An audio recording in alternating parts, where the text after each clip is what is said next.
आज म यतिखेर हजुरलाई यो 40-50 मिनटको बिचमा त्यति समयभित्र अ, केही इतिहासका घटनाहरू, कुराहरू अ, कथाको रूपमा मलाई सत्य घटनाको कथाको रूपमा बताउन लागिरहेको छु आज चाहिँ।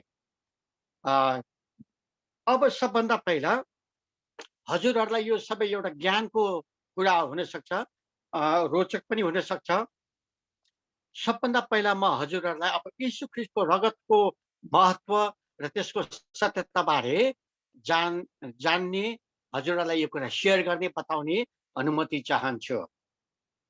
हजुरहरूलाई म पहिलो एउटा प्रश्न गर्न चाहन्छु। कृपया हजुरले बताउन सक्नुहुनेछ, उत्तर दिन सक्नुहुनेछ।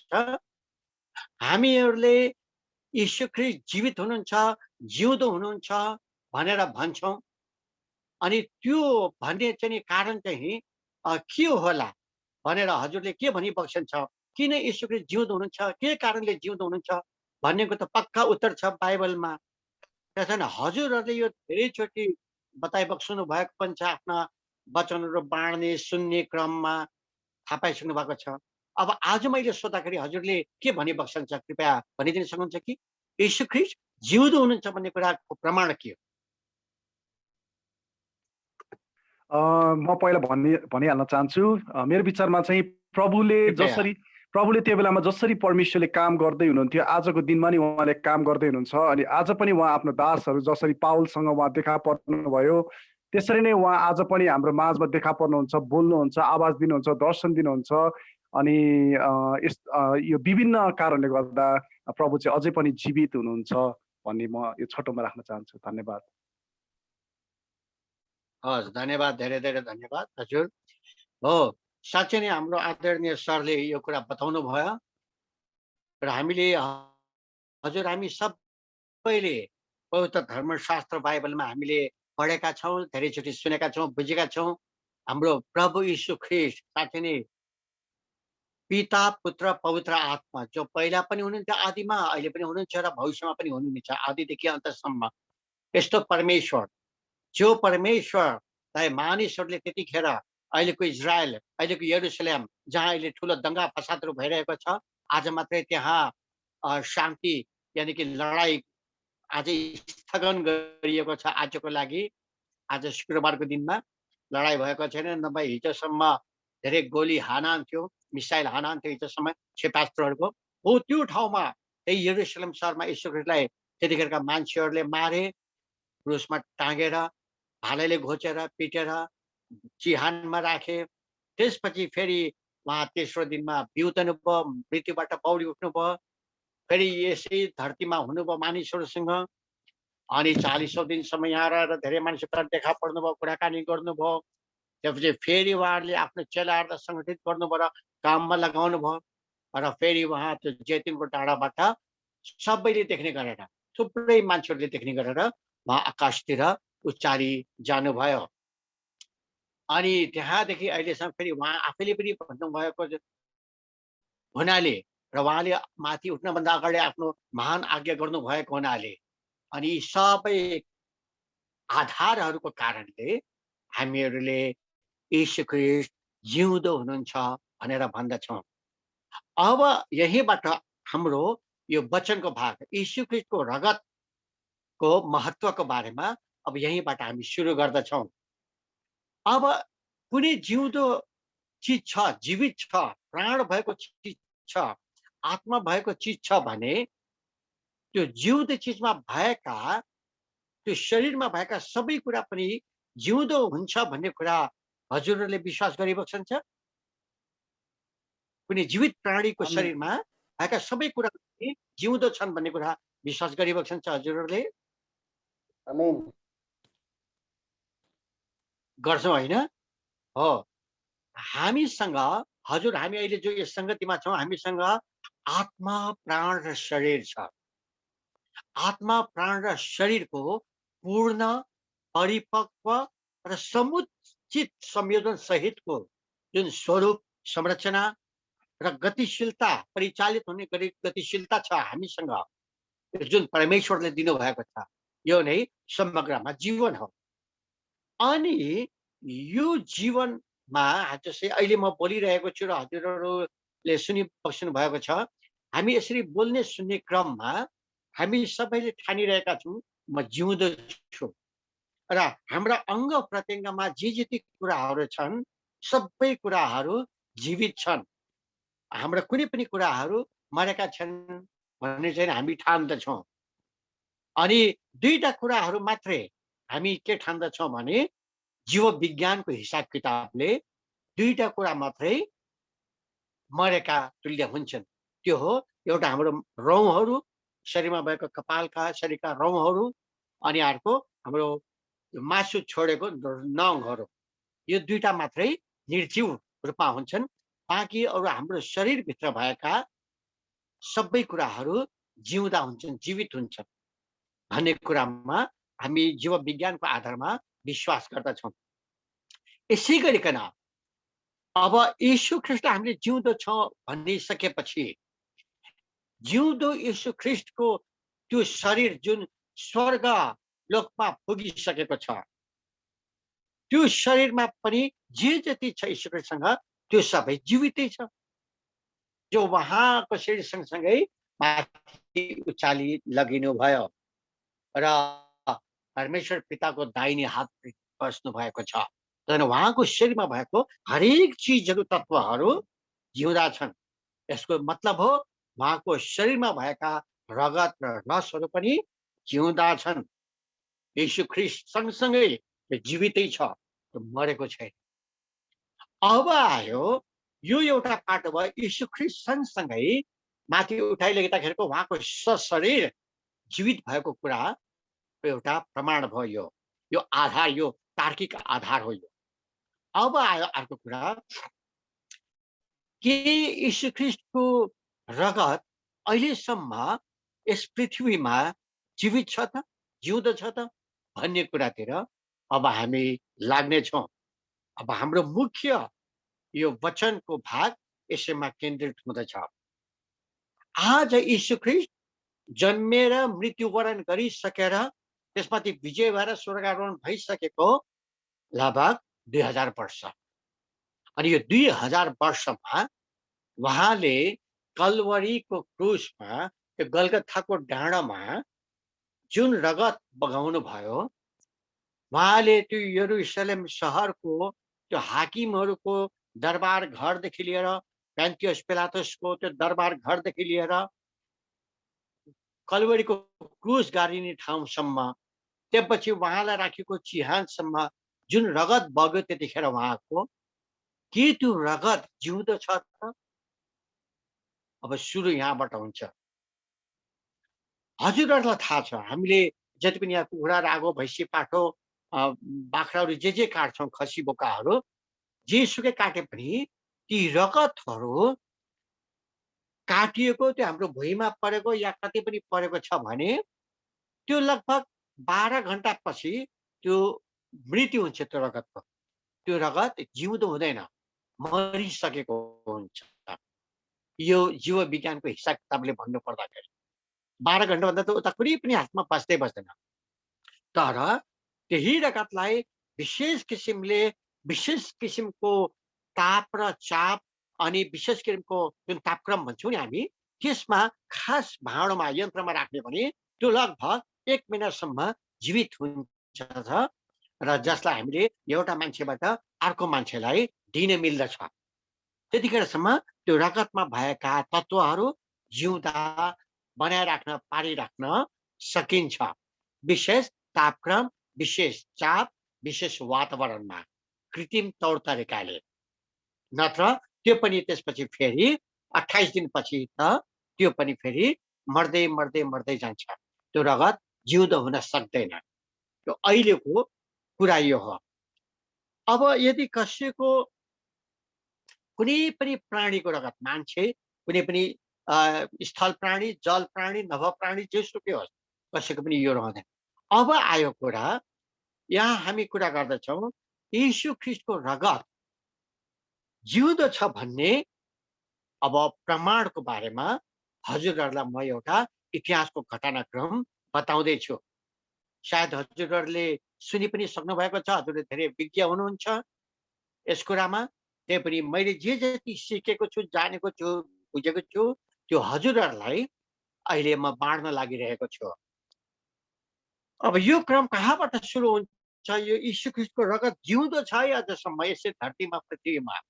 जिउँदो रगत, जीवित रगत छ, प्राण भएको रगत छ भन्ने कुरा कहाँबाट चाहिँ नि प्रमाणित भयो, थाहा भयो भने सबभन्दा पहिला ईस्वी सम्बत 1874 मा, ईस्वी सम्बत 1874 मा त्यतिखेर अहिलेको इजरायल, अहिलेको प्यालेस्टाइन, फिलिस्तिन भन्ने ठाउँमा, देशमा बेलायतीहरूको राज्य थियो, हगि ब्रिटिसहरूको, अङ्ग्रेजहरूको राज्य शासन सत्ता थियो। जस्तो हिन्दुस्तानमा थियो त्यस्तै त्यहाँ पनि अहिलेको फिलिस्टिनमा, अहिलेको इजरायलमा बेलायतीहरूको शासन सत्ता थियो।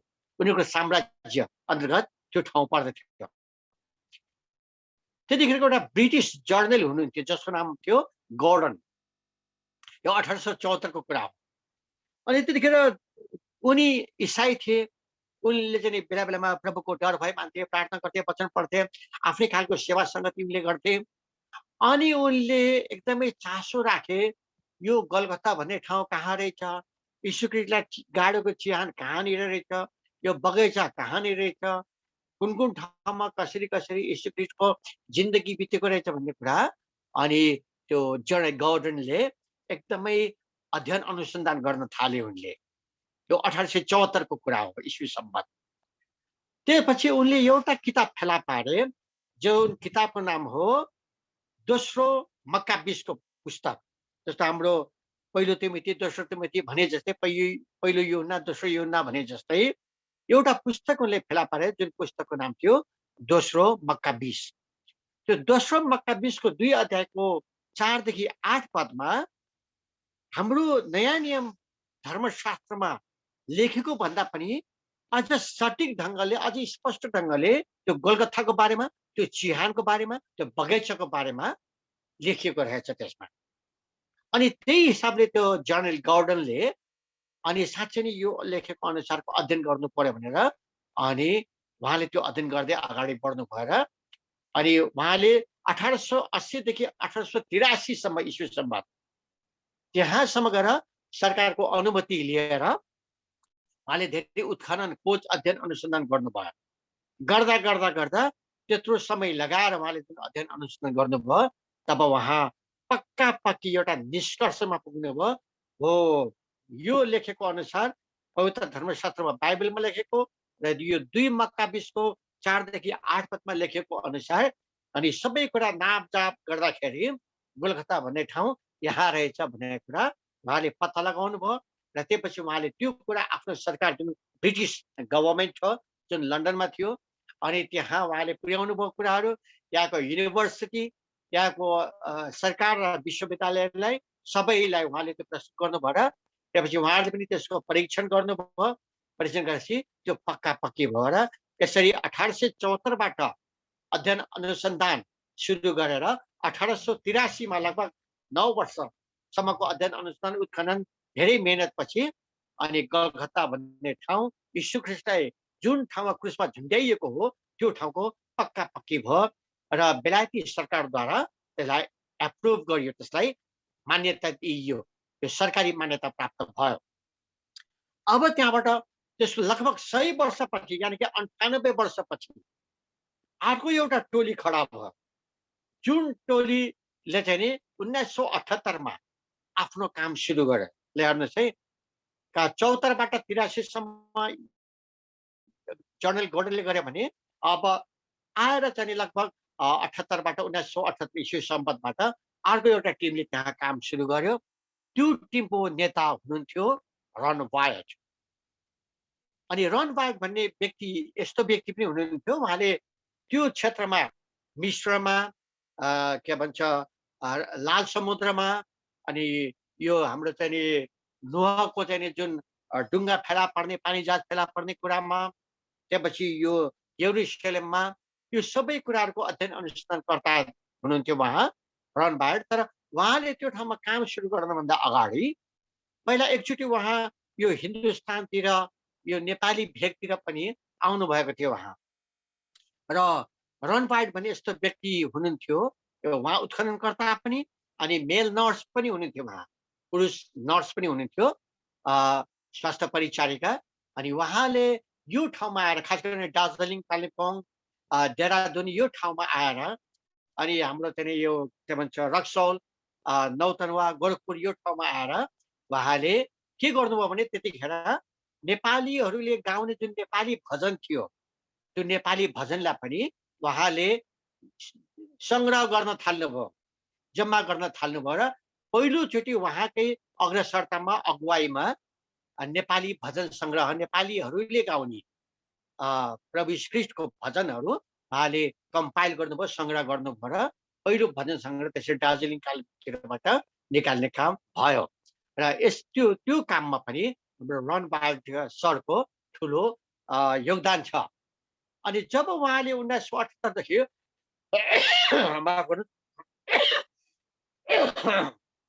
रन बाल्टको टिममा उहाँको 2टा छोराहरू पनि हुनुहुन्थ्यो त्यो उत्खनन गर्ने टिममा।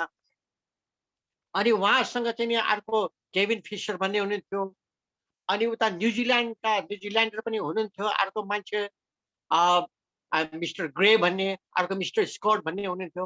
उहाँहरूको टिम जुन थियो, उहाँहरूको टिमले 1978बाट फेरि त्यही कलकत्ता भन्ने ठाउँलाई, त्यही चिहान कहाँनिर हो अनि बगैँचा कहाँनिर हो, त्यहाँ उहाँहरूले खोज्न थाल्नुभयो।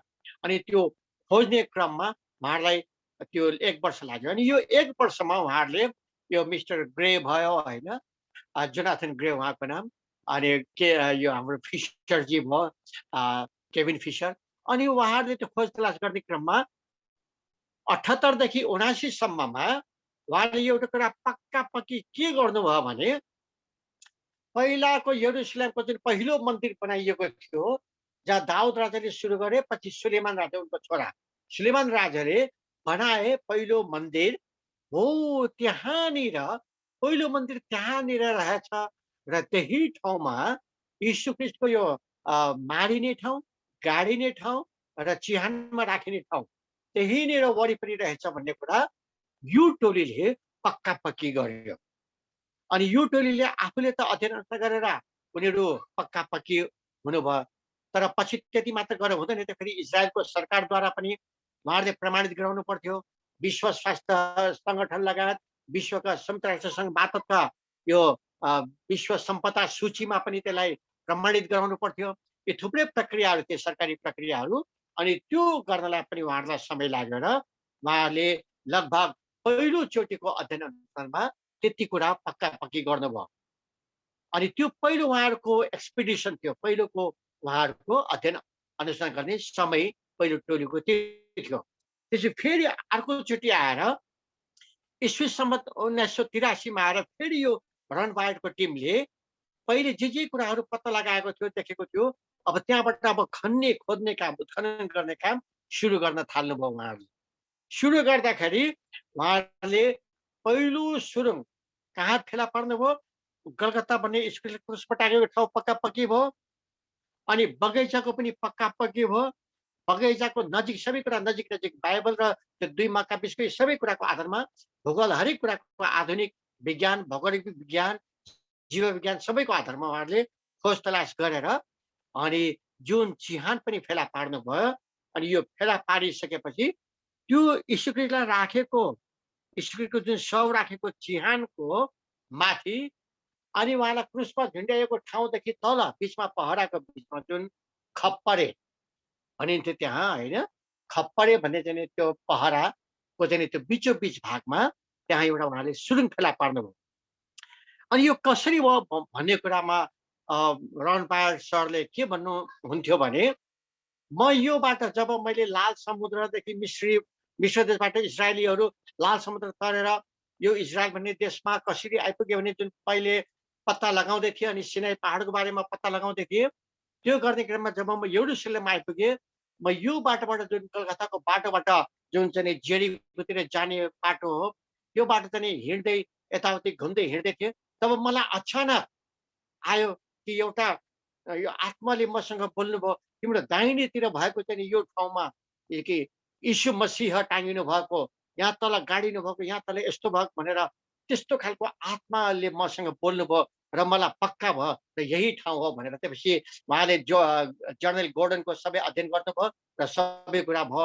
त्यसबाट प्रेरित भएर उहाँले यो उत्खननको काममा लाग्नु भएको कुरा रन वाइल्ड सरले बताउँदै हुनुहुन्थ्यो आफ्नो पालामा। त्यसपछि जब उहाँले त्यो सुरुङ खन्ने काम, सानो दुलो रहेछ, त्यो दुलो पहरामा त्यहाँबाट जुन सुरुङ खन्ने काम सुरु भयो, धेरै अप्ठ्यारो थियो। तल माथि दायाँ बायाँ, यस्तो तल माथि दायाँ बायाँ एकदम अप्ठ्यारो थियो। अनि त्यो सुरुङबाट खन्दा खन्दा खन्दा अनि 1983 मा पहिलो सुरुङ खन्दा खन्दा खन्दा फेरि अर्कोतिर जोडिएको सुरुङ पनि फेला पर्यो। अनि अर्कोतिर जोडेको सुरुङ त लगभग 634 मिटर लामो रहेछ। अनि उहाँहरूले त्यसलाई पछि पत्ता लगाउँदै जाँदाखेरि त्यो चाहिँ हिजकियाको पालोको सुरुङ रहेछ भन्ने कुरा थाहा भयो।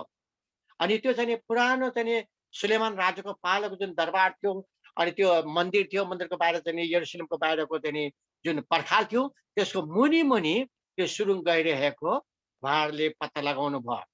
यो चाहिँ उहाँहरूले त्यसरी पत्ता लगाएपछि अब जब उहाँहरूले 1995 मा जब त्यो सुरुङलाई खन्दै खन्दै जानुभयो, गएपछि धेरै अप्ठ्यारो भयो। अब यहाँनिर रोचक कुरा चाहिँ के छ भने, जब उहाँहरूले खन्दै जानुभयो, खन्दै खन्दै जाँदाखेरि अलिकति खन्यो, धेरै अप्ठ्यारो ठाउँ। अनि त्यहाँ भित्र फेरि त्यो सुरुङको भित्र पर्खालहरू लगाइएको फेला पार्नुभयो। पुरानो चुन ढुङ्गा विभिन्न कुराहरू मिलाएर पुरानो खालको सिमेन्टले जुन हुन्छ, आजकलको आधुनिक सिमेन्ट होइन, पुरानो खालको सिमेन्टले उहाँले चाहिँ त्यहाँ लगाएको त्यस्तो पर्खाल फेला पार्नुभयो। त्यस्तोलाई पनि तोडेर फेरि कहिले तल, फेरि कहिले माथि, कहिले दायाँ, कहिले बायाँ गर्दै उहाँहरू सुरुङभित्र छिर्दै जानुभयो। त्यसलाई धेरै समय लाग्यो। 93 बाट सुरु गरेर 97 सम्म उहाँहरूले यो काम गर्नुभयो। अनि यसरी खन्दै अध्ययन अनुसन्धान गर्दै फेरि सरकारको पनि अनुमति लिनुपर्ने, धेरै बाधा विरोधहरू पनि उहाँहरूलाई आयो, धेरै अप्ठ्यारोहरू उहाँहरूले सहनु पर्यो। अनि त्यो गर्दा गर्दा गर्दै जाँदाखेरि आखिरी उहाँहरूले 97 मा गएर त्यो काम एकदमै पुरा गर्नुभयो। अनि 97 मा सम्म पुरा गरेर अब के भयो त? अब यो त मैले हजुरलाई एउटा मिति सहितको कुराहरू बताएँ, तर अब त्यहाँ के भयो त भन्ने कुरामा अब म जाँदछु। जब उहाँहरू रन वाइल्डको टिमले त्यहाँ खन्दै थियो, भित्रभित्र जाँदै थियो, त्यो सुरुङभित्र 3वटा एकदमै मोटा मोटा पर्खालहरू लगाइएको उहाँहरूले फेला पार्नुभयो। पहिलो त त्यो हो।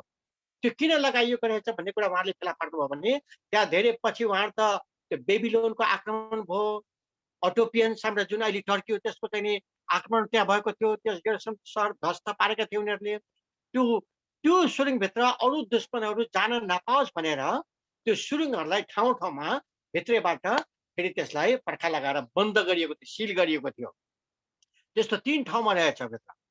अनि जब चाहिँ उहाँहरूले त्यो सुरुङ अप्ठ्यारो किसिमको सुरुङ भित्र जाने काम गरे, तब एकदमै भित्र जाँदाखेरि पहिलो चरणमा के भयो भने, सुरुको चरणमा जब तेस्रो अन्तिम पर्खाल थियो, त्यो अन्तिम पर्खाल तोड्ने क्रममा उहाँहरूले खोज्दै खोज्दै जाँदाखेरि त्यहाँ चाहिँ नि अनारका आकृतिका माटाका चिजहरू र अनारका आकृतिका त्यतिखेरका जे बनाउँथ्यो उनीहरूले कलात्मक ढङ्गले, त्यस्ता चिजहरू उहाँले फेला पार्नुभयो। र उहाँहरूले त्यो अध्ययन गर्दै जाँदाखेरि त्यतिखेर यरुशलेममा अनारलाई धेरै महत्त्वपूर्ण मानिने फलको रूपमा प्रयोग गर्दथे र उनीहरूको सजाउने कामहरूमा, अनि कुनै के अरे एउटा फुलदानीहरू बनाउने कुराहरूमा त्यही अनारको आकारकोहरू फुलदानीहरू बनाउने, सजावटका सामानहरू त्यस्तै बनाउने, त्यस्तो उहाँहरूले फेला पार्नु भएको छ। अनि त्यो अनारको आकृति जस्तो भाँडाहरूमा के कुराहरू हिब्रू भाषामा लेखिएको त्यो पनि उहाँहरूले अध्ययन गर्नु भएको छ र त्यहाँबाट उहाँहरूलाई झन् पक्का भएको छ। पक्का पनि यो परमेश्वरको योजना अनुसार परमेश्वरले मलाई प्रकाश दिनुभयो, दर्शन दिनुभयो र मैले यो खन्दै यहाँसम्म आएँ। यो एउटा पहिलो प्रमाण, यो गुफाभित्र यो भेटियो, सुरुङभित्र यो भेटियो भन्ने कुरामा उहाँहरू ढुकाउनु भयो। त्यसपछि खन्दै खन्दै खन्दै भित्र जाँदाखेरि जब अन्तिम अवस्थामा उहाँहरूले धेरै समय लगाएर खनेर भित्र पुग्नुभयो, अब लगभग कति भित्र भन्दाखेरि 40 यार्ड, 40 गज बाहिरको पहरादेखि तल यीशु ख्रीष्टलाई गाडिएको चिहान त्योदेखि माथि पहरा जुन छ खप्परे भन्ने डाँडा स्कल है हो गलगत्था भनिन्छ त्यसलाई हो त्यहाँदेखि त्यो बाहिरको पहराको किनारदेखि 40 गज भित्रसम्म जाँदाखेरि अर्को एउटा अन्तिम फेला पर्यो भित्रबाट पर्खाल लगाइएको हो त्यहाँ उनीहरूले छिनोले त्यहाँ तोडफोड गरेर टोर्च बालेर भित्र हेरे अनि उनीहरू एकदमै डराए जुन त्यहाँ काम गर्ने मजदुरहरू थिए इजरायली मजदुरहरू थिए उनीहरू एकदमै डराए अनि त्यसपछि त्यहाँ रन बायतले उनीहरूलाई मजदुरहरूलाई अझै ठुलो दुलो पारेर भित्र पस्नलाई उनीहरूलाई भने भन्दाखेरि जो काम गर्ने मान्छेहरू छ जो पहिला पसे त्यहाँ भित्र पसेका थिए अनि उनीहरू पहिलो पस्नेहरू पनि एकदमै डराएर निस्के त्यहाँबाट दोस्रो जान्छ दोस्रो पनि डराएर भागेर बाहिर निस्कने तेस्रो पस्छ त्यसो पनि डराएर भागेर बाहिर जाने अनि रन बाइटको टिमले उनीहरूलाई रोकिनलाई यतिबाट नभाग या काम गरेर किन भाग्दैछौ भने उनीहरू पनि बोल्न नसक्ने एकदमै डराएर बोल्न नसक्ने त्यस्तो अवस्था थियो त्यो सुरुङ खन्दाखेरि अनि पछि धेरै पछि उनीहरूले सोच्दा किन तिमीहरूले यो गरेनौ किन यहाँ चाहिँ खनेनौ भन्दाखेरि हामीलाई चाहिँ यो पैसा सिसा तपाईँको केही चाहिँदैन हामी यो सुरुङ खन्दैनौँ भनेर अरू केही कुरा नभन्ने त्यति मात्र भनेर डराएर भाग्ने मजदुरहरू त्यो खन्नलाई हिम्मत नगर्ने अनि पछि धेरै पछि गएर अब रन बाइट त उसको आफ्नै छोराहरू यो टिम उनको छोराहरू सानो सानो थिए त्यतिखेर अनि यो टिमले निरन्तर प्रार्थना गरिराख्यो र उनको ठुलो छोराले हिम्मत गर्यो बाबा म जान्छु एउटा सानो दुलो बनाएर भित्र जाने जुन दुलो बनाएको थियो त्यहाँबाट टर्च लाइट लिएर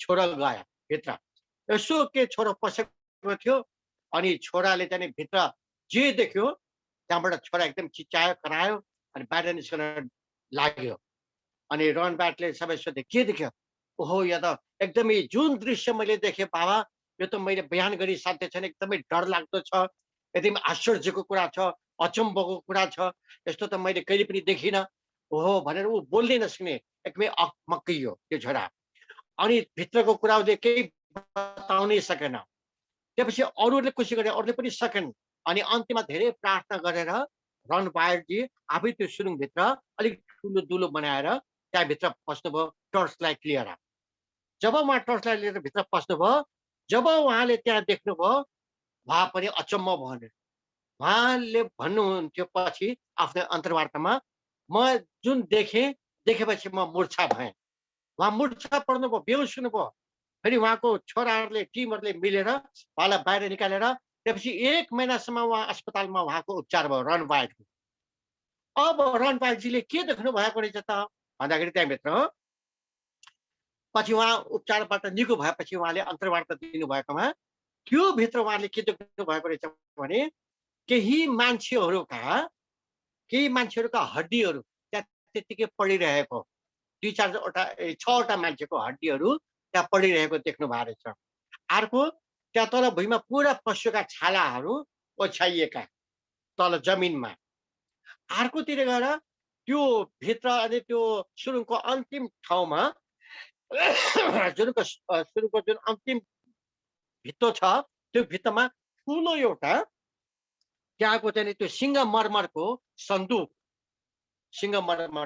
ठुलो सन्दुक एउटा हाम्रो चाहिँ बाकस भनौँ न अहिलेको हिसाबले भन्दाखेरि बुझ्न सजिलो हुन्छ त्यो देखिएछ अनि त्यो भित्र चाहिँ हेर्दाखेरि त्यो बाकसको चाहिँ पछाडिपट्टि फेरि एकदमै इन्द्रेणी देख्नु भएको रहेछ अनि त्यसपछि जे जति अरू टेबलहरू पनि रहेछ त्यहाँ अरू चिजहरू पनि रहेछ तर सबै कुरा एकदम व्यवस्थित ढङ्गले मिलाएर राखिएको रहेछ त्यहाँभित्र त्यो सुरुङभित्र अनि त्यो जुन ठुलो त्यो के भन्छ ढुङ्गाको बाकस भनौँ ढुङ्गाको सन्दुक ठुलो त्यसको वरिपरि 4वटा स्वर्गदूतहरू रहेछ हेर्नुहोस् है त्यो स्वर्गदूतको चमकले प्रभावले यो सबै जो चाहिँ त्यहाँभित्र छिर्न खोज्ने त्यो स्वर्गदूतको प्रभावले चमकले त्यसको शक्तिले उनीहरू सबै डराउने भयभीत हुने त्यस्तो अवस्था रहेछ अनि यो देखेपछि पछि अर्कोचोटि जब उहाँ फेरि ठिक हुनुभयो अनि उहाँ तन्दुरुस्त हुनुभएपछि फेरि त्यो टिम प्रार्थना सहित लाग्यो र फेरि उनीहरूले प्रार्थनामा अगुवाई मागे अनि फेरि उहाँहरू भित्र पस्नुमा अब अरूलाई होइन रन बाइट र उहाँको ठुलो छोरा उहाँहरू क्रमशः प्रार्थना सहित एकदमै अरूहरूले बाहिरपट्टि प्रार्थना गरेका छन् हुन त सुरुङभित्र नै, तर त्यो अन्तिम पर्खाल जुन हो अन्तिम कोठाको, जुन कोठाको सायद नापहरू फेरि म पछि बताउन त्यो सबै कुराहरू उहाँहरू भित्र पस्नुभयो र जब भित्र प्रार्थना गर्दै उहाँहरू चाहिँ स्वर्गदूतसँग उहाँको पहिलो कुरा भयो त रहनुभएको। अनि स्वर्गदूतले भने अब यो परमेश्वरको साक्षी गवाहीको रूपमा यो राखिएको छ। मूसाको पालादेखि नै यसको सुरक्षा हामीले गर्दै आएका छौँ र यसको सुरक्षालाई हामी यहाँ अझसम्म छौँ। त्यसकारण अब परमेश्वरको योजना अनुसार अब तिमीले अब यसको साक्षी गवाही दिनुपर्छ, तिमीले सारा संसारलाई यो कुरा बताउनु पर्छ भनेर स्वर्गदूतहरूले उनलाई भनेर उनीसँग कुराकानी भयो, यानि कि रन बायटसँग। यो कुरा उनको छोराले पनि सुन्यो अनि रन बायटलाई ती स्वर्गदूतहरूले त्यो जुन ठुलो ढुङ्गाको बाकस थियो सन्दुक, अनि त्यहाँ माथि कृपा आसन जुन थियो है, अनि त्यो कृपा आसनहरू त्यो सुनको सन्दुक थियो, त्यसमाथि कृपा आसन थियो, यो जुन त्यहाँ थियो अनि त्यो सबै कुरा सन्दुक देखाए स्वर्गदूतहरूले। हजुरलाई थाहा छ मूसाको पालापछि त्यो चाहिँ जुन पुजारीहरूले बोकेर महापवित्र स्थानमा राख्ने जुन सन्दुक कृपा आसन सहितको जुन थियो है, मठ भनेर भनिन्छ इङ्ग्लिसमा, त्यहाँ हो यो सबै स्वर्गदूतले त्यहाँ देखाए। र अचम्मको कुरा हजुरलाई अचम्म लाग्न सक्छ, त्यति मात्र होइन, त्यो कोठाभित्र त्यो मर्सी सिट, त्यो सुनको सन्दुक अनि त्यो ठुलो ढुङ्गाको बाकस जस्तो त्यहाँ भएका कुराहरू देखाए स्वर्गदूतले रनबायटलाई त्यहाँ। अनि रनबायटले के देख्नुभयो त, पहिलो कुरा त्यहाँ देखियो गोलियतको पालाको गोलियतकै तरवार लामो जुन कपडाले बेरेको है, त्यो म पछि पदहरूमा म आउँछु, त्यो देखियो। त्यसपछि गएर त्यहाँ जुन त्यो कृपा आसन थियो, त्यो जुन सन्दुक थियो सुनको सन्दुक, अनि त्यो सँगसँगै त्यहाँ हारुनको लौरो, ल हेर्नुहोस् त, कुनै बेलाको मन्ना राख्ने कचौरा, अनि त्यसपछि त्यो भित्र गएर खोलेर त्यहाँ देखाउँदाखेरि त्यहाँ रहेछ मूसाले दोस्रो पटक लेखेको 10 आज्ञाको शिलालेख। हेर्नुहोस्, यी कुराहरू देखाए स्वर्गदूतहरूले त्यहाँ रनबायटजीलाई। अनि भएका अरू अरू चिजहरू पनि त्यसमा पछि हामी फेरि जाउँला, अहिले मुख्य एकदमै छोटकरीमा, किन हामी समय कम्ती छ हामीसँग। यसरी देखाए अनि रनबायट एकदमै आश्चर्य हुनुभयो, चकित हुनुभयो। अनि यति कुराहरू देखिसकेपछि अनि अनि फेरि स्वर्गदूतहरूसँग उहाँको कुराकानी हुँदाखेरि उहाँले भन्नुभयो कि यो कुरा म परमेश्वरले जुन दर्शन दिनुभएको छ, जुन प्रकाश दिनुभएको छ, यो कुरा म साक्षी गवाहीको रूपमा दुनियाँलाई बताउने छु भनेर उहाँले वचन प्रतिबद्धता प्रकट गर्नुभयो। र स्वर्गदूतहरूले ती हिसाबले उहाँलाई त्यसको फोटो खिच्ने अनुमति दिएछन्। स्वर्गदूतहरूले त्यो हेर्ने, राम्रोसँग हेर्ने मौका दिएछन्। अनि त्यो शिलालेख दोस्रो पटक लेखेको, पहिलो शिलालेख त मूसाले ऋषिले फुटाइहाल्नु भएको थियो, र दोस्रो शिलालेख जुन थियो त्यो पनि राम्रोसँग पढ्न दिनुभएको छ स्वर्गदूतहरूले, उनले पढ्नु भएछ हाम्रो रनबायटजीले। अनि यसरी त्यहाँभित्रको कुराहरू सबै देखियो। अब यो भयो त्यहाँ देखिएका केही कुराहरू, यो एउटा पाटो भयो। अनि त्यसपछि उहाँहरूको 1997 मा उहाँहरूको सबै कुराहरू त्यहाँ सिद्धियो। अनि उहाँहरूले फेरि त्यहाँ अरू कुराहरू, बगैँचाका कुराहरूको अध्ययन गर्न थाल्नुभयो, फेरि चिहानको बारेमा अध्ययन गर्न थाल्नुभयो। यी कुराहरू अगाडि बढे। अब त्यसपछि आयो अर्कोचोटि फेरि उहाँहरू जानुभयो त्यहाँको बारेमा, त्यहाँभित्र अब फेरि पस्ने जुन ठाउँ थियो, ती ठाउँहरूमा उहाँहरूले आफ्नै खालको चिन्ह राख्नु भएको थियो। र उहाँले अब यीशु ख्रीष्टको चिहानको बारेमा गहिरोसँग अध्ययन गर्नुभयो र चिहानको एकदम कति फिट लम्बाइ चौडाइ, कति उचाइ, सबै कुरा उहाँहरूले त्यो नोट गर्नुभयो।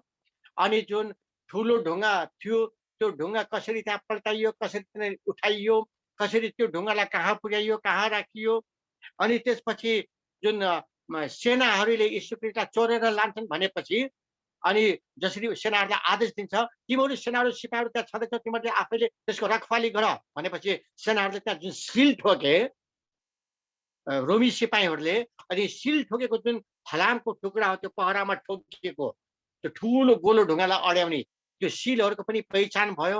अनि सबै कुरा जस्तो बाइबलमा लेखेको थियो र अरू अरू विभिन्न इतिहासबाट उहाँहरूले प्राप्त गर्नुभएको थियो सबै कुरा विज्ञानसँग, भूगर्भ विज्ञानसँग, जीव विज्ञानसँग, बाइबलको कुरासँग हरेक तपाईँहरूले पक्कापक्की भएपछि उहाँहरूले ती सबै कुराहरू इजरायलको सरकारसँग, त्यसपछि अमेरिकाको सरकार, बेलायतको सरकार र संयुक्त राष्ट्र सङ्घको जुन विश्व सम्पदाको सूची है, वर्ल्ड हेरिटेज भन्छ नि त्यसलाई, त्यहाँ सबै कुराहरू उहाँले प्रमाणसहित प्रस्तुत गर्नु उहाँलाई त्यो सबै अनुमोदनलाई प्रमाणीकरण हुनलाई धेरै लामो समय लाग्यो पर्खनलाई। तर सबै कुरा आखिरी उहाँहरूले प्रमाणित भएपछि प्रकाशमा ल्याउनु भयो बाहिर। अनि प्रकाशमा ल्याएपछि आज हामीलाई त्यो कुरा थाहा हुन आयो। यो एउटा पक्ष भयो। अब आयो त्यहाँ जुन चाहिँ यो गोलियतको तरवार भेटिएको थियो, हजुरहरूलाई अचम्म लाग्ला, गोलियतको पालाको तरवार अझसम्म भेटिने हो। त्यो गोलियतको पालाको चाहिँ जुन तरवार फेला परेको थियो त्यो साँच्चै नै अचम्मको तरवार थियो। त्यो तरवार लुगाले बेरेको जस्ताको त्यस्तै राम्रोसँग, कति राम्रो त्यो के भन्छ त्यतिखेरको फलाम होला त्यो। अनि त्यो चाहिने जुन फेला पर्यो त्यो दाउदले कुनै बेला चलाएको, पहिला गोलियतको पछि दाउदको भयो। अनि त्यो मन्दिरमा थियो। अनि त्यो महापुजारीहरू पुरोहितहरूले त्यसलाई प्रयोग गर्थे, तर त्यो मन्दिरमा राख्नको लागि मात्रै। अनि पछि जब दाउद राजा त्यहाँबाट आफ्नो दरबारबाट भाग्नु पर्यो, फेरि भाग्दाखेरि त्यही तरबार लिएर दाउद राजा भागेका थिए। हामीले धर्मशास्त्रमा त्यो कुरा पाउँदछौँ। त्यसरी दाउद राजा भागेर हिँड्दाखेरि त्यही तरबार लिएर हिँडेको कुरा, अनि त्यो तरबार अझसम्म रहेछ। अनि यो साँच्चै नै अचम्म लाग्दो कुरा हो कि पुरानो हाम्रो बाइबलको कुराहरू कतिपयले झुटा हो भनेर भन्छन् नि, तर झुटा होइन रहेछ, यो चाहिँ सत्य रहेछ भन्ने कुरा यही तरबारले नै हामीलाई प्रष्ट रूपमा बताउँदछ। अब यो गोलियतको तरबारको चाहिँ नि उहाँहरूले नाप गर्दाखेरि कतिको रहेछ भन्दाखेरि 5 फिट 2 इन्चको लामो रहेछ।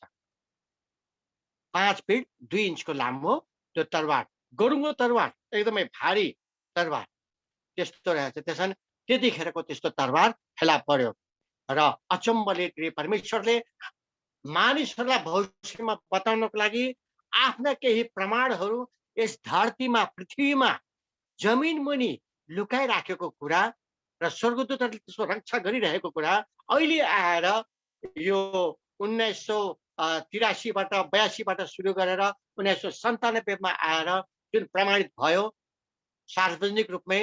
अनि यो हजुर हाम्रो लागि एउटा असल साक्षी गवाईको कुरा हो। अब यो पाटोलाई म यहीँ राख्छु।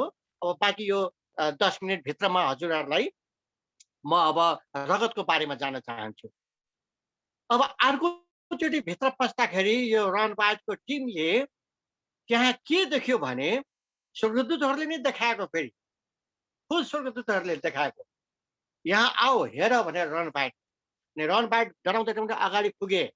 अनि जुन त्यो के अरे स्वर्ण सन्दुक थियो अनि कृपा आसन थियो त्यो नि सुनको त्यो पालादेखि चल्दै चल्दै आएको हो। त्यहाँ चाहिँ काला काला धब्बाहरू त्यहाँ थियो। अनि त्यो कालो कालो धब्बाहरू, अनि स्वर्गदूतले रनबाटजीलाई भन्नुभयो यो मसीहको रगत हो भनेर स्वर्गदूतहरूले भन्नुभएको रहेछ। मसीहको रगत, मसीहा भनेर नाम लिएको रहेछ त्यहाँ। अनि स्वर्गदूतले त्यो भन्नुभयो। अनि स्वर्गदूतले भने यो रगतको केही लिएर जाऊ, केही भाग र जचाऊ र संसारलाई गवाही देऊ भनेर खुद स्वर्गदूतले रनबाटलाई भन्नुभएको। अनि रनबाटजीले अनि त्यो केही कोतार्नु भयो आफ्नो स्याम्पलको रूपमा, नमुनाको रूपमा। त्यो रगतका केही टुक्राहरू, पुरानो रगतका काला काला त्यो टुक्राहरू, चोक्टाहरू लिनुभयो अनि स्याम्पलमा। त्यसपछि उहाँले भन्नुभयो मसीहको रगत यो कहाँबाट आयो त भनेर रनबाट सरले खुद सोध्नु भएको छ स्वर्गदूतलाई। अनि स्वर्गदूतले भने हेर त्यो माथिबाट आएको भनेर त्यो चट्टानमाथि स्वर्गदूतले देखायो। नभन्दै चट्टानतिर पनि त्यस्तै खैरो कालो रङ त्यस्तै खालको रहेछ चट्टानमाथिसम्म। अनि त्यो हेर्दै हेर्दै जाँदाखेरि साँच्चै नै त्यहाँ त्यो चट्टानबाट त्यही ठ्याक्कै त्यो कृपा आसनमाथि स्वर्णसनकमाथि झरेको त्यहाँ प्रमाणित भयो। अनि जब रणबाड त्यहाँबाट निस्कनु भयो र स्वर्गदूतले आज्ञा गरे अनुसार उहाँले त्यो रगतलाई अहिले हिजो अस्ति हजुरले सुन्नु भएको थियो नि, इजरायलको सबभन्दा ठुलो सहर तेल अभिव है, तेल अभिवमा सबभन्दा भरपर्दो विश्वासयोग्य र सबभन्दा आधुनिक प्रयोगशाला प्याथोलोजी ल्याब त्यहाँ उहाँले त्यो जचाउनु भएको छ। तर त्यहाँको विज्ञ प्राविधिकहरूलाई उहाँले यो यीशु ख्रीष्टको मसीहको रगत जुन स्वर्गदूतले भन्नुभएको थियो त्यो कुरा उहाँले भन्नु भएन छ। त्यहाँ खालि उहाँले के भन्नुभयो भने त्यहाँ प्राविधिकहरूलाई यो रगतलाई हजुरले राम्रोसँग जाँचिदिनुहोस्, यो कसको रगत हो, कस्तो रगत हो, यो रगतमा के छ भनेर तपाईँहरूले जाँचिदिनुहोस्। यो मैले बडो दुःख गरेर लिएर आएको रगत हो, यो कति वर्ष पुरानो रगत हो भनेर उहाँहरूले भन्नुभएको छ। अनि तपाईँहरूले पैसाको चिन्ता नगर्नुहोस्, तपाईँहरूलाई लाने खर्च म दिन्छु, तर भरपर्दो किसिमले यसको जाँच गर्नुहोस् भनेर उहाँले इजरायलको तेल अभिवको सबभन्दा ठुलो, सबभन्दा आधुनिक, सबभन्दा भरपर्दो विश्वासयोग्य प्याथोलोजी ल्याबलाई उहाँले जच्न दिनुभयो। र नभन्दै त्यहाँको त्यति मात्र होइन, पहिलोचोटि त उहाँले त्यहाँ जाँच्नु भयो, पछि त्यही रगतको केही स्याम्पलहरूलाई, नमुनाहरूलाई इटलीको विश्वासयोग्य, अमेरिकाको, बेलायतको र अस्ट्रेलियाको ल्याबहरूमा पनि उहाँले बेग्ला बेग्लै हिसाबले कसैलाई थाहा नदिकन जचाउन पठाउनु भएको छ। तर सबै ठाउँबाट रिजल्ट नतिजा एउटै आएको छ। अब आयो त्यो रगत कस्तो थियो त, के थियो त भन्ने कुरामा जाउँ। अब जब उहाँ त आफै पनि एउटा मेल नर्स हुनुहुन्थ्यो, रन वाइल्ड, अनि जब उहाँले त्यो रगत यस्तो किसिमले जाँच्ने यस्तो किसिमले त्यो प्राविधिक टिमसँग उहाँ एकदमै नजिक हुनुहुन्थ्यो, एकदमै सम्पर्क समन्वय गरेर काम गरिराख्नु, त्यो अध्ययन अनुसन्धान खोजको विषय थियो, खोजमूलक अध्ययन गर्दै हुनुहुन्थ्यो। त्यो गर्दाखेरि के भयो त भन्दाखेरि सबभन्दा पहिला त्यहाँको विज्ञ प्राविधिक विज्ञहरूले त्यो रगतको उमेर उहाँहरूले पत्ता लगाउनु भयो। अनि उहाँहरूले के भन्नुभयो भने यो रगत त धेरै पुरानो रगत रहेछ, एउटा यो चाहिँ नि हेर्दाखेरि मरेको जस्तो रगत छ। अब हामी यसको कार्बन डेटिङ गरेर यसको उमेर पत्ता लगाउने कोसियौँ। कार्बन डेटिङ भन्ने एउटा हुन्छ विज्ञानमा, त्यसको कति उमेरको भन्ने चिज पत्ता लगाउनलाई, कति वर्षको भन्ने। अनि कार्बन डेटिङ भनेर हामीले पत्ता लगाउन कोसिस गऱ्यौँ। ले यो लगभग 2000 वर्षको अगाडिको रगत हुनुपर्छ भन्ने कुरा प्राविधिक विज्ञहरूले त्यो उमेरको बारेमा बताए। अब त्यहाँ रणबाडलाई अलिक ढुक्क भयो, उहाँ अलिक नजिक पुग्नु भयो हाम्रो प्राविधिकहरू भन्ने उहाँलाई लाग्यो, खुसी हुनुभयो, किनभने स्वर्गदूतले त उहाँलाई पहिल्यै भनिसकेका छ यो मसीहको रगत भनेर। त्यसपछि प्राविधिक विज्ञहरूले के भन्नुभएको छ भन्दाखेरि सबै रगत हेरेर यति पुरानो रगत हो, यो रगत मरिसकेको छ, सुकेको रगत, मरेको रगत, यसमा यो काम छैन, के गर्न हामी केही गर्न सक्दैनौँ भनेर भनेको छन्। तर रणबाडजीले जोड दिएर भने तपाईँले जसरी भए पनि कुन तरिकाले हुन्छ यसको सम्पूर्ण कुरा के जाँच गर्न सकिन्छ सबै जाँच गरेर पत्ता लगाउनुहोस् र मलाई भन्नुहोस्, म तपाईँ छु, तपाईँले कुनै चिन्ता लिनु पर्दैन र यो कुरा तपाईँ र मेरो बिचमा मात्र हुन्छ भने। अनि जाँच्दै जाँच्दै जाँच्दै जाँदाखेरि पहिलो कुरा त उमेरको कुरा आयो, त्यो कति वर्ष पुरानो रगत भनेर 2000 को लगभगको आसपासको भनेर भनिदिइहाल्नु भयो कार्बन राख्दाखेरि। दोस्रोमा त्यो रगत चाहिँ उनीहरूले भने कि यो मरिसकेको रगत हेरौँ है, यो हुन पनि सक्छ नहुन पनि सक्छ, हामी ग्यारेन्टी दिन सक्दैनौँ भने तब उनीहरूले जुन त्यो रगतलाई फेरि रिफ्रेस गर्ने भन्छौँ नि, पुनर्ताजगी गर्ने त्यो काम सुरु गरे। यानि कि नर्मल सलाइनमा 0.9% नर्मल सलाइनमा उहाँले त्यो रगतको टुक्रा केही राखेर केही अनुपातमा राखेर त्यसलाई व्हर्लिङ गर्नुभयो, यानि कि खुब घोल्नु भयो। घोलेर नियमअनुसार 72 घन्टासम्म विशेष यन्त्रमा, विशेष तापक्रम र विशेष चाप र विशेष वातावरण रहेको यन्त्रमा राख्नु पर्थ्यो यो रगतलाई अब पुरा रिफ्रेस गर्नलाई, पुनर्ताजगी गर्नका लागि, रेस्टोर गर्नका लागि। अनि त्यो गर्नुपर्नेमा अनि अचम्मको कुरा त के भयो भने 72 घन्टासम्म पर्खनु पर्नेमा भोलिपल्ट 24 घन्टामा विज्ञ प्राविधिकहरूले माफ गर्नुहोस्, विज्ञ प्राविधिकहरूले गएर हेर्दा 24 घन्टामै त्यो जुन नमुना हो स्याम्पल, जुन सेलाइन पानीमा हालेको जुन रगतका टुक्राहरू टुक्राहरू त्यो त एकदमै फ्रेस ताजा, एकदमै ताजा रगतको रूपमा पनि देखियो 24 घन्टामा। अनि यो विज्ञहरू प्राविधिकहरू अचम्ममा परे, कार्बन डेटिङ गर्दाखेरि 2000 वर्ष पुरानो लगभगको देखिन्छ। तर अब 72 घण्टामा पनि यो फेरि रेस्टोरेसन हुँदैन, यो पुनर्ताजगी हुँदैन। तरै पनि कस्तो चाहिँ नि 24 घण्टामा फेरि यसको एकदमै ताजा रगत जस्तो देखियो भनेर अचम्म मानेछन्। त्यसको कुरा त्यहाँ भयो। अनि फेरि उनीहरूले अर्को 48 घण्टा त हेरे कमसेकम भने 48 घण्टासम्म हेर्दाखेरि त एकदमै जस्ताको त्यस्तै पुरा मान्छेको भर्खरको ताजा एकदमै ताजा रगत जस्तो त्यो देखिएछ। त्यसपछि फेरि हाम्रो रन बाहेक र त्यहाँको प्राविधिक विज्ञहरूको टिमले सरसल्लाह गरे। अन्त अब यसलाई ल्याएर माइक्रोस्कोपमा त्यो पनि विशेष खालको माइक्रोस्कोप जस्तै सानोभन्दा सानो तन्तुहरू पनि जस्तो हामी क्रोमोजोम्सहरू भन्छौँ नि, जिन्सहरू क्रोमोजोम्सहरू हेर्ने त्यस्तो खालको हेरौँ भनेर उनीहरूले कोसिस गरेछन्। अनि गर्दा गर्दा गर्दा नभन्दै हेरेछन्। पहिलो त कुरा त उहाँहरूले चाहिँ ब्लड ग्रुप हेर्ने कुरा आयो सबभन्दा सामान्य। अनि ब्लड ग्रुप हेर्दाखेरि पनि अचम्म भएछन् सबैजना। यो त हुन त मान्छेकै रगत हो पक्का भन्ने कुरा पक्का भयो सबैलाई। तर मान्छेको होइन पनि भन्नुभयो फेरि त्यहाँका विज्ञ प्राविधिकहरू। मान्छेको हो पनि मान्छेको होइन पनि। मान्छेको हो यस अर्थमा कि सबै कुरा जुन त्यसको प्रकृति गुण विशेषता हुनुपर्छ मान्छेको जस्तै छ, मान्छेको सँगै मिल्छ, मान्छेभन्दा कुनै फरक छैन यसको विशेषताहरू गुणहरू। तर केही फरकपना पनि पाइयो त्यहाँ। जस्तो केही फरकपना के पाइयो भने ब्लड ग्रुपमै फरकपना पाइयो। मान्छेहरूमा ए पोजिटिभ बी पोजिटिभ अघि AB positive AB negative O positive A negative आदि उदि हुन्छ भने त्यहाँ चाहिँ नि त्यो रगतमा चाहिँ नि पक्का यही A positive B positive O positive AB positive आदि उदि भन्ने नै त्यहाँ स्पष्ट भएन। तर मान्छे त मान्छेकै रगत हो। त यो हिसाबले उहाँहरूले त्यो पाउनु भयो। अब आयो अर्कोतिर गएर जब उहाँले त्यसको रगत जाँच्न थाल्नु भयो भित्र क्रोमोजोम्सबाट त्यसको आरएनए डिएनए भन्छौँ हामी, राइबो न्युक्लिक एसिड र डिअक्सी राइबो न्युक्लिक एसिड त्यो जाँच्न थाल्नु भयो। त्यो जाँचेपछि के भयो त भन्दाखेरि त्यहाँ फेरि एकदमै फरक खालको चिज देखा पर्यो। त्यहाँ त्यो रगतको जुन क्रोमोजोम भन्ने हुन्छ तत्व छोरी मान्छे भएको गुण प्रशस्त मात्रामा, छोरा मान्छेको गुण भएको एउटा क्रोमोजोम मात्रै फेला पर्यो। ल्याएर चाहिँ अचम्मको त्यस्तो अझसम्म संसारमा कुनै पनि मान्छेको हुँदैन।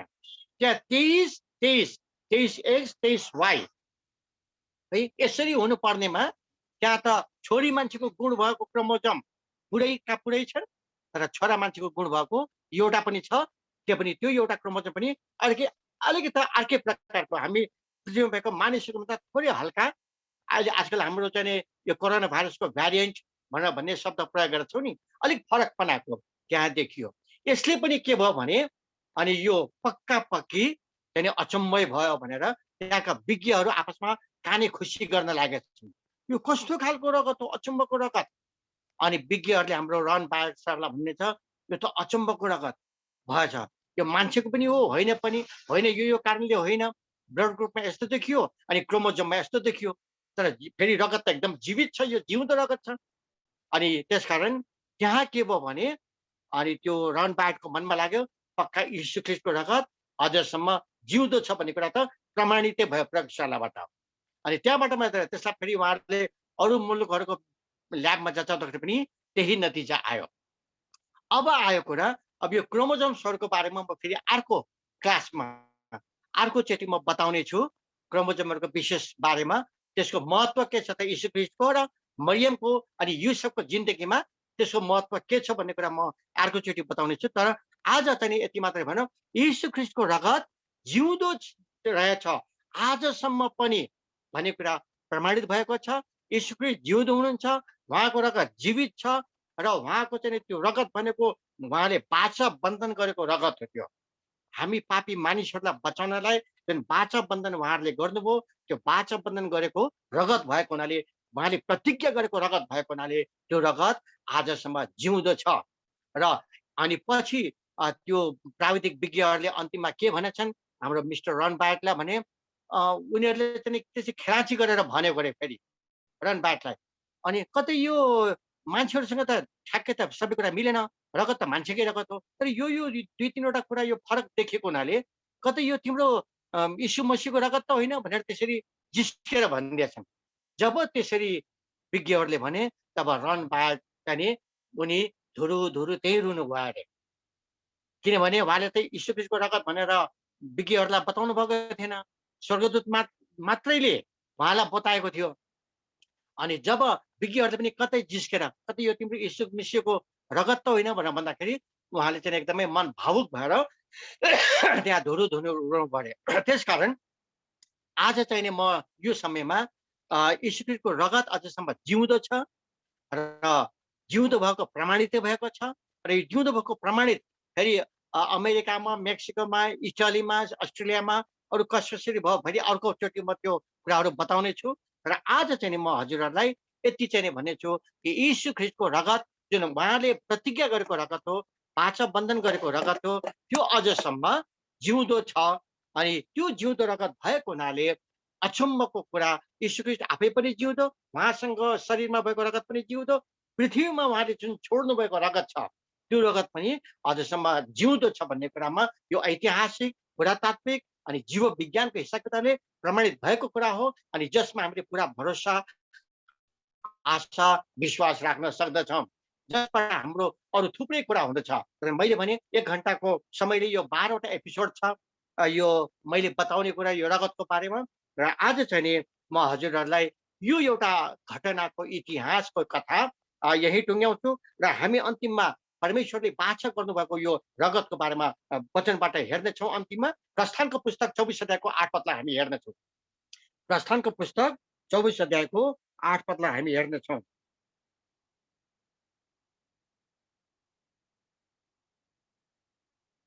ल हजुरहरूको लागि हजुरले पाउनुभयो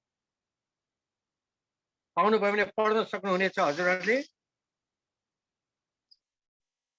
प्रस्थानको पुस्तक 24 अध्यायको 8 पद। हुन्छ, म यसरी यहाँ पढिदिनेछु परमप्रभु परमेश्वरको वचन, प्रस्थानको पुस्तक 24 अध्यायको 8 पद। तब मोसाले रगत लिएर मानिसहरूमाथि छर्के र भने, हेर यो त्यस करारको रगत हो जो परम प्रभुले आफ्ना यी सबै वचन अनुसार तिमीहरूसित बाँच्नु भएको छ। आमेन। यस वचन पढाएर सुनेमा परमेश्वरले हजुर हामी सबैलाई प्रशस्त मात्रामा आशिषित भएको। यहाँ लेखिएको छ कि पहिलो कुरा त मोसाले त्यो रगतहरू, त्यो पशुको रगत छर्किदिए मानिसहरूमाथि, एउटा कुरा त्यो भयो। अर्को भनिएको छ कि यो बाचाको रगत हो, बाचा बन्धन गरेको, प्रतिज्ञा गरेको, सङ्कल्प गरिएको रगत हो। त्यो चान्चुने खालको रगत होइन, यो यीशु ख्रीष्टको रगत बाचा बन्धन गरिएको रगत हो। त्यही बाचा परमेश्वरले नै बाचा बन्धन गरेको हुनाले त्यो रगत अझसम्म जिउँदो छ। अनि त्यो रगत हजुर हामीहरूसँग यसै धरतीमा, यसै पृथ्वीमा छ। यीशु ख्रीष्टको शरीरमा त छँदै छ, तर यही धरतीमा पनि साक्षी गवाहीको लागि यो यहाँ छ बाचा बन्धनको रगत। र जुन बाचा परम प्रभुले यी सबै वचनहरूको सम्बन्धमा तिमीहरूसित बाँध्नु भएको थियो भनेको त्यतिखेर प्रभुका छोराछोरीहरू मोसाको पालाका उहाँहरूसँग र अहिले हामीहरूसँग पनि उहाँले बाचा बन्धन बाँध्नु भएको त्यो जिउँदो रगत अहिलेसम्म हजुर हामीसँग यसै धरतीमा छ। त्यही यरुशलेम सहरको त्यही गुफाभित्र जुन उहाँलाई क्रुसमा टाँगेको ठाउँ हो, त्यो ठाउँदेखि 20 फिट तल र बाहिरको पहरादेखि 40 गज भित्र, त्यति भित्रमा त्यो गुफा र यो भएका ठाउँहरू भेटिएको छ। अनि यहाँ लेखेको छ अर्को कुरा कि त्यस रगतलाई मुसाले छर्किदिए भनेर लेखेको छ। त्यतिखेर छर्कने चलन थियो है मान्छेलाई शुद्ध पवित्र पार्नलाई। तर यीशु ख्रीष्टले आज 2000 वर्ष अगाडि, यो त धेरै पहिलाको कुरा, तर 2000 वर्ष अगाडि यीशु ख्रीष्टले हजुर हामी जस्ता संसारभरिका पापी मानिसहरूलाई पनि उहाँको रगतले हामीलाई, उहाँमाथि विश्वास गर्ने जतिलाई उहाँको रगतले छर्किनु भएको छ। त्यो जिउँदो रगतले, हेर्नुहोस् है, मरेको रगतले होइन। हामी त जिउँदा रगतका सन्तानहरू हौँ र आज त्यही रगत, त्यो जुन कृपा आसन छ अघि, मर्सी सिट छ, हो त्यो मर्सी सिटमाथि त्यो सुनको सन्दुकमाथि अनि त्यहाँ माथि पनि यीशु ख्रीष्टको रगत छर्किएको छ।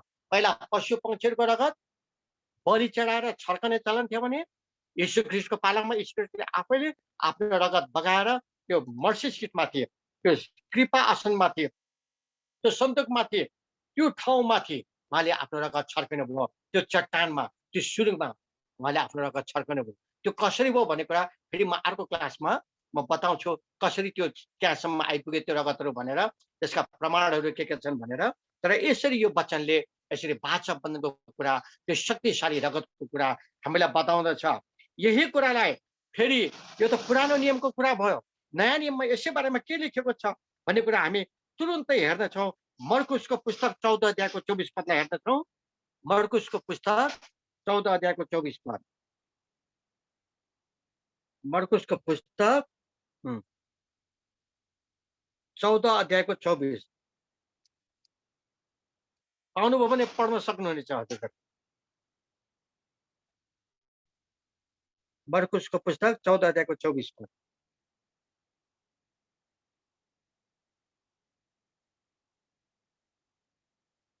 पाउनु भने पढ्न सक्नुहुनेछ। हुन्छ। मर्कुसको पुस्तक 14 अध्यायको 24 पद। मर्कुसको पुस्तक 14 अध्यायको 24 पद म यसरी पढिदिन्छु परमेश्वरको वचन। अनि उहाँले तिनीहरूलाई भन्नुभयो, यो नयाँ करारको मेरो रगत हो जो धेरैका निम्ति बगाइन्छ। साँच्चै म तिमीहरूलाई भन्दछु, माफ गर्नुहोस् 24 पद मात्र।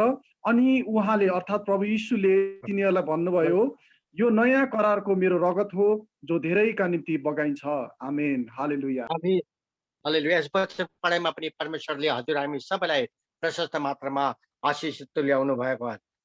पहिला चाहिँ नि मोसाको पालोमा अघि हामीले पढ्यौँ प्रस्थानको पुस्तकबाट, त्यस्तै पालोमा आजभन्दा 2000 वर्ष अगाडि यीशु ख्रीष्ट आफैले भन्नुभयो। हेर्नुहोस् त, कहाँको मोसाको पालोको कुरा, कहाँको यीशु ख्रीष्टको पालोको कुरा मिल्न आयो कि आएन त? यहाँ कुरा आपसमा जोडिएको जोडिएन त? कुरा सत्य रहेछ कि रहेन त भन्ने कुरा यहीँबाट प्रमाणित हुँदछ।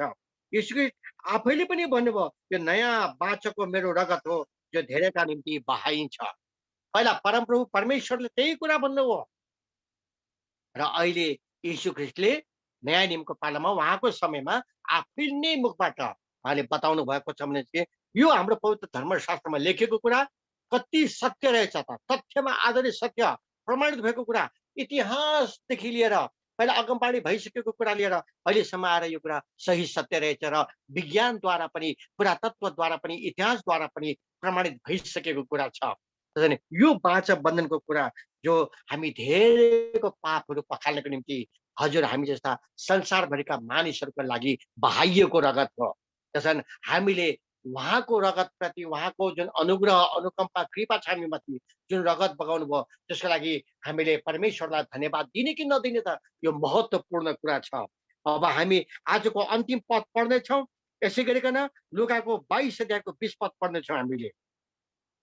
आजको अन्तिम पद लुकाको 22 अध्यायको 20 पद पढ्नेछौँ हजुर।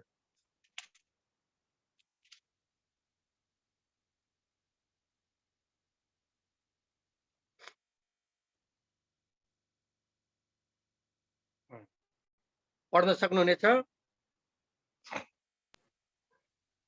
हुन्छ। परमेश्वरको वचन लुका 22 अध्यायको 20 पदमा यसरी लेखिएको छ, यसै गरी खाइसक्नु भएपछि उहाँले अर्थात् प्रभु यीशुले कचौरा लिनुभयो र भन्नुभयो, यो कचौरा तिमीहरूका निम्ति बगाइएको मेरो रगतमा स्थापित गरिने नयाँ करार हो।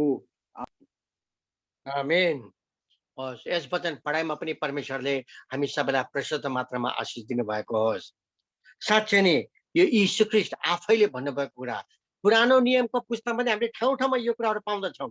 यसबारेमा हाम्रो पवित्र धर्मशास्त्रमा 447वटा ठाउँमा लेखिएको छ। यसबारेमा पुरानो नियम र नयाँ नियम गरेर 447वटा ठाउँमा यसको बारेमा लेखिएको छ। तर अहिले त हामी खालि एउटा दुईटा पदहरूलाई मात्रै लिएर त्यसमा हामीले विचार गर्दैछौँ अहिले। त्यसकारण यहाँ फेरि यीशु ख्रीष्टले आफैले भन्नुभयो कि यो कचौरा मेरो रगतमा भएको नयाँ बाचा हो जो तिमीहरूको निम्ति बगाइन्छ। अनि साँच्चै नै उहाँले प्रतिज्ञा गरेर हामी जस्ता पापी अपराधी अधर्मीको लागि आफ्नो रगत बगाउनु भयो अनि हामीलाई मुक्ति दिनलाई, उद्धार दिनलाई, नयाँ र अनन्त जीवन दिनलाई उहाँले त्यो रगत बगाउनु भयो। हामीलाई चोख्याउनलाई उहाँले त्यो रगत बगाउनु भयो। त्यसकारण उहाँले बगाउनु भएको त्यो जीवित रगतको लागि, जिउँदो रगतको लागि हामी उहाँलाई हृदयबाट नि जति धन्यवाद टक्राए पनि त्यो कमै हुन्छ, एकदमै कमै हुन्छ। हाम्रो मुखबाट जति स्तुति प्रशंसा गर्ने त्यो धेरै कम हुन्छ। त्यसैले हामीले तुलना गरौँ अरू कुनै पनि संसारका अरू देवी देवता भगवान जे छन्, के तिनीहरूका रगतको बारेमा यो कुरा थाहा पाउँछौँ त हामीले? थाहा पाउँदैनौँ। कसैको रगत यसरी जिउँदो भएको थाहा पाइन्न। तर यसरी जिउँदो रगत भएको एकमात्र प्रभु यीशु ख्रीष्ट जो जिउँदो हुनुहुन्छ आफै, र उहाँको रगत पनि जिउँदो छ। त्यो रगत पनि यसै धरतीमा, यसै पृथ्वीमा, ती यरुशलेम सहरको त्यो 20 फिट मुनि उहाँलाई क्रुसमा टाँगेको ठाउँदेखि 20 फिट मुनि गुफामा अझसम्म छ त्यो रगत। त्यो त हालसालै पत्ता लगाएर प्रमाणित भएको, र त्यसलाई अहिले विश्वको चाहिँ विश्व सम्पदा सूचीमा त्यो राखिएको छ। इजरायलको सरकारले कडा निगरानीमा राखेको छ र त्यहाँ सुरक्षा प्रदान गरिएको छ। तर त्यो भित्र अझ पनि स्वर्गदूतहरू हुनुहुन्छ। त्यसैले हजुर हाम्रो लागि परमेश्वरले कति राम्रो अचम्मको व्यवस्था गरिदिनु भएको छ। त्यो जिउँदो रगत भएको साक्षी गवाई हो। ठिक समयमा त्यो उजागर हुनु, उद्घाटित हुनु र संसारले थाहा पाउनु, यसको लागि उहाँले त्यो रगत, त्यो सन्दुक, ती पुराना कुराहरू त्यहाँ राखी छोड्नु भएको छ। जसमा ती सुरक्षित छन् सबै कुराहरू, ऐतिहासिक कुराहरू सबै सुरक्षित छन्, जुन बाइबल ग्रन्थमा हामीले पढेका थियौँ।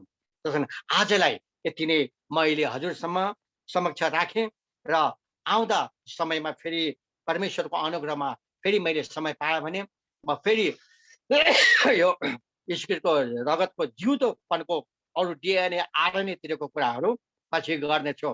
त्यसको फेरि अर्को पाटाहरू छन्, त्यसको महत्त्वबारे बताउने कोसिस गर्नेछु। हस् त, हामीले यीशु ख्रीष्टको जिउँदो रगतको बारेमा, प्रमाणित भएको बारेमा थाहा पायौँ। हजुर हामी सबैलाई परमेश्वरले प्रशस्त आशिष दिनुभएको होस्। यो हजुरले समय दिनुभयो, त्यसको लागि हजुर सबैलाई धेरै धेरै धन्यवाद छ। हस्, धन्यवाद। जय मसीह।